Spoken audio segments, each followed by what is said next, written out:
Verb tenses, I hear you say, a rather dry and dusty corner of the grammatical attic, surely. Well, perhaps. But they are also the very engine of language, the magical gears that allow us to travel through time with nothing more than our words. They tell us when things happen, a rather crucial piece of information if you think about it. Without them, we would be lost in a confusing, timeless fog, unable to distinguish between an event that happened yesterday, one happening this very second, or one we merely hope will happen tomorrow. They are the difference between I love you, I loved you, a distinction of some considerable emotional weight, I'm sure you'll agree. So let us embark on a small adventure, a journey through the temporal landscape of English. We will not be bogged down by the sort of arcane jargon that sends school children screaming from the classroom. Instead, we shall take a rather more civilized stroll. We will begin with the present, that most immediate of concepts. Let us begin our exploration in the most familiar of places, the here and now. The present simple is the bedrock of our tenses, the solid ground upon which much of our daily communication is built. Its primary role is to state facts, truths, habits, things that are consistently and reliably so. The rule, if we must have one, is delightfully straightforward. You simply use the base form of the verb. For the third person singular, our dear friend, he, she, it, we politely add an S. For example, I work in London, a statement of a general ongoing fact. If speaking of a colleague, she works in London. This tense is the voice of objective reality and recurring routine. It is the tense we use to say that water boils at 100 degrees Celsius, a universal and unchanging truth.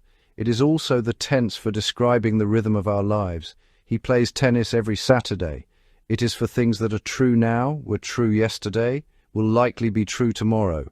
It speaks of permanence and predictability. Now let us turn our attention to the present continuous, a tense that captures the very essence of nowness. While the present simple speaks of what is generally true, the present continuous zooms in on what is happening at this precise moment, or at least around this period. It is the tense of action, of dynamism, of things in progress. The formula is a simple recipe. You take the appropriate form of the verb to be, am, is, are, and add the ing form of your main verb. For instance, right now I am writing this essay, and perhaps you are reading it. We are in the middle of these actions. Imagine you are on the phone with a friend. They ask what you are doing. You would not say, I watch television. Instead, you would say, I am watching television, to describe the activity you are currently engaged in. It also handily covers temporary situations. She is living with us this year. Quite different from the more permanent sounding, she lives with us. Hurry up, the bus is leaving.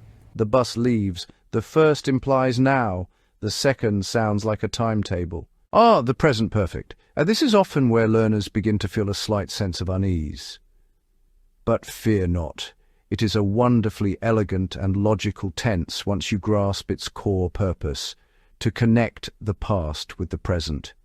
It builds a bridge between something that happened before now and its relevance to the current moment. The structure involves have-has followed by the past participle. I have seen, she has eaten, I have finished my work implies a present result, and therefore I am now free. One common use is life experience. Have you ever been to Japan?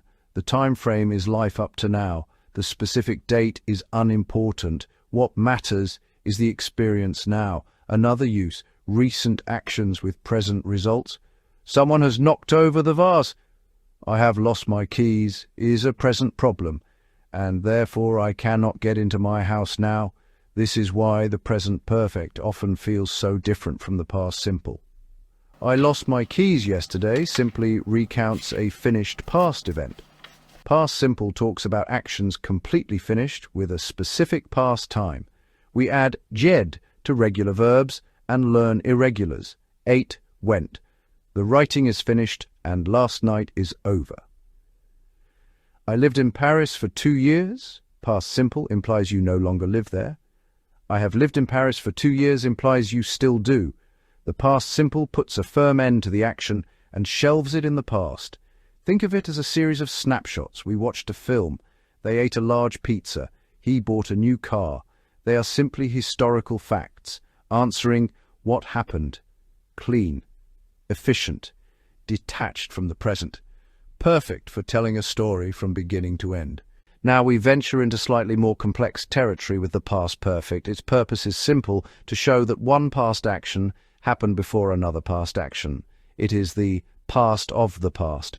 To construct it, we use had, followed by the past participle. For example, when I arrived at the station, the train had already left. The past perfect makes it crystal clear which event came first. She was upset because she had lost her ticket. The detective surveyed the room. The thief had entered through the window and had taken the jewels from the safe. I had finished my dinner before the phone rang. Simple, logical, and incredibly effective at preventing temporal confusion. So yeah, that's the past perfect, in a nutshell. A loyal friend whenever you need to jump back in time. Let us now cast our gaze forward into the uncertain, exciting realm of the future.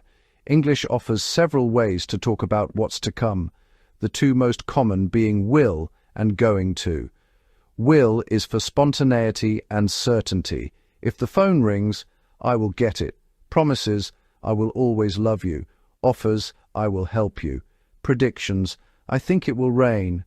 Going to is the future of intention and evidence. I am going to study tonight. Compare, I know, I will study tonight. Spontaneous, versus I am going to study. Planned. With present evidence, look at those clouds, it is going to rain.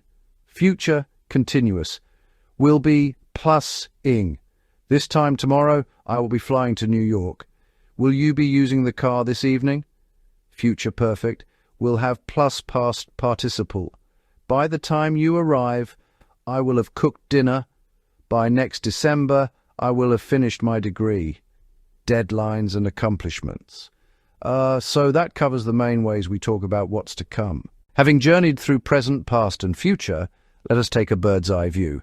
You may have noticed a repeating pattern. The simple, the continuous, the perfect aspects. The simple forms are the pillars of our timeline. Facts, habits, completed actions. I eat breakfast, a habit, I ate breakfast, a single finished event. The continuous forms focus on duration and being in the middle of an action. I am eating, I was eating, I will be eating. Ongoingness across time. The perfect forms are the great connectors of time. Present perfect links past to present. Past perfect links earlier to later in the past.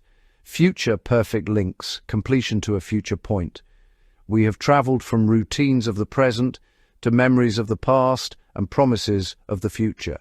Tenses are a logical system. Simple states facts, continuous shows action in progress. Perfect builds bridges. The core ideas are fewer and friendlier than they seem. Start small. Pay attention to tenses you hear and read every day. Notice past simple for events, present perfect for recent developments. Listen for plans with going to and spontaneous will. Write short paragraphs to practice each tense purposefully. Make plans using going to, ask finished past, general truth, in progress, or connection.